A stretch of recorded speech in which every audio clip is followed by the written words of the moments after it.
this Thanksgiving. For more than a year, their lives have been consumed with battling a mysterious illness, but now they have hope thanks to the generosity of a complete stranger. Here's Jeff Ballion with their story. I have no idea how I would deal with this without you.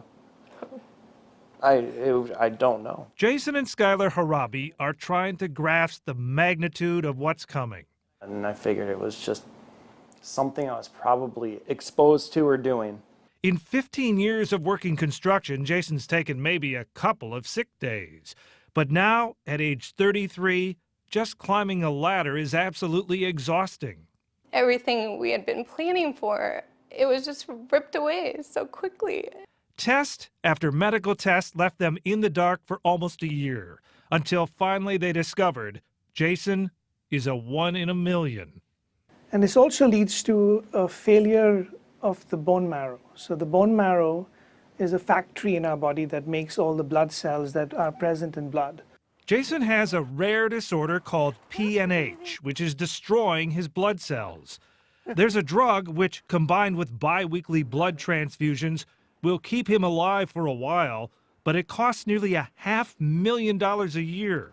Hey babe, if you make it to 80, you're only going to cost us $21,500,000. Yeah. So His best option is to find a cure, and for that to be a possibility, he's going to have to reboot his bone marrow with someone else's. We facilitate over 6,000 transplants a year. Be the Match, a federally funded organization headquartered in downtown Minneapolis, keeps a registry of more than 12 million potential donors. This is where every registry member sample is first received. They want people between the ages of 18 and 44 to sign up.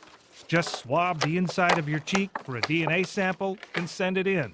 Stem cells that come from younger donors provide the best outcomes for patients. A search of the registry found 5 perfect matches for Jason, all of them complete strangers. Incredible, like unheard of, as rare as the disease is itself.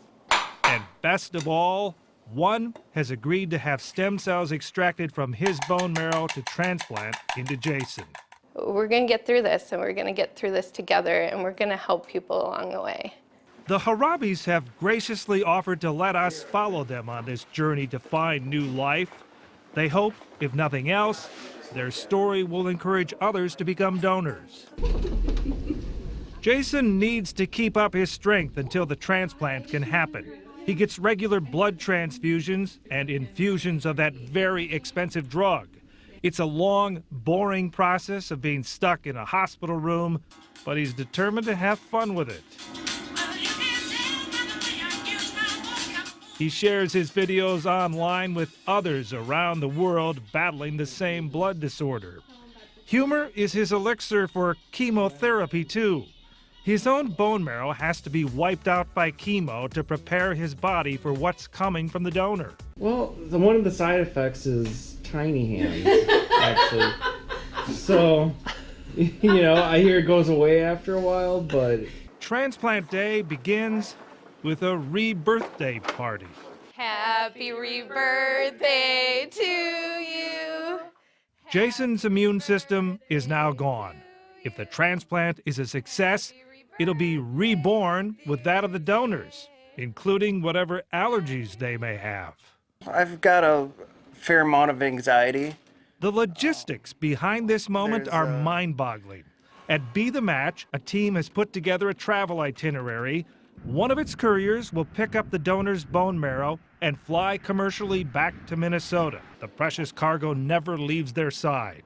Since these are live cells and they're supposed to be transplanted into someone else, they can't go through the x-ray, they can't kind of go through the check process that normal baggage does. The deliveries need to happen within a 48-hour window. It can be tricky. Sometimes the courier travels internationally to pick up the donor's stem cells.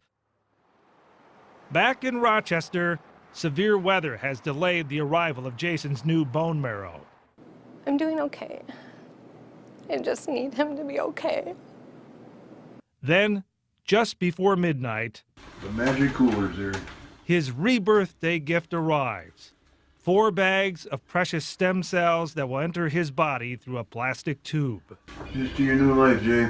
Jason doesn't know who the donor is. That's confidential for now, but he hopes to meet him someday and thank him in person. Just sacrifices my life. Now the waiting game begins. It takes about 3 weeks before the new bone marrow will show signs that it's working. 1 in 5 people don't make it to the 1-year mark after a bone marrow transplant of this type. One of the main risks is infection. Remember, Jason has no immune system after the chemotherapy. Okay, today is the day. Jason takes control and the hair is going. It was inevitable his hair would fall out, but he finds a sense of empowerment by making it happen on his terms. Just like that. For the next 2 months, Jason lives in an apartment 5 minutes away from the Mayo Clinic. If anything goes wrong, he can get help immediately. He wears a special mask to protect him from germs when he's out in public. Getting a bug could be fatal. I'm the one who rides herd on him all day. You gotta lay down, you gotta get your feet up. Wash your hands. Wash your hands, Wash your hands. wash your hands. Put your mask on. Put your mask on. His mother-in-law cares for him during the week while Skylar's at work in the cities. Other than getting tired easily, I feel fairly healthy. But 2 weeks later, he develops a fever and strange rash. I kind of thought it was maybe some acne. It's an early sign of graft versus host disease, a potentially fatal condition when immune cells from the donor attack the patient's cells. Fortunately, doctors were able to treat it before it got serious. Okay, Jason, I'm going to listen to your lungs. Just take some deep breaths in and out. Nearly 100 days post-transplant. Good news. Jason's blood is getting stronger. He has more energy. But you've done extremely well. His doctor is encouraged by his progress. You can never drop the guard in this process, and we have to really watch him closely for the next several months. There will likely be challenges yet to come, but for now, Jason and Skylar have what they so desperately wanted, a chance for a future together. All because a complete stranger somewhere in America made the decision to be the match. And little did they know they have such a bigger purpose in this life. They're gonna be the reason that my husband has a chance of a long life, and we're so thankful. I'm Jeff Ballion, Fox 9. Wow, what a gift. I hope they get the chance to meet someday. The Bone Marrow Donor Registry is always looking for more people. Communities of color especially need more donors to sign up. The process is very simple and it can be done online. We've set up a link for you on the Fox 9 app.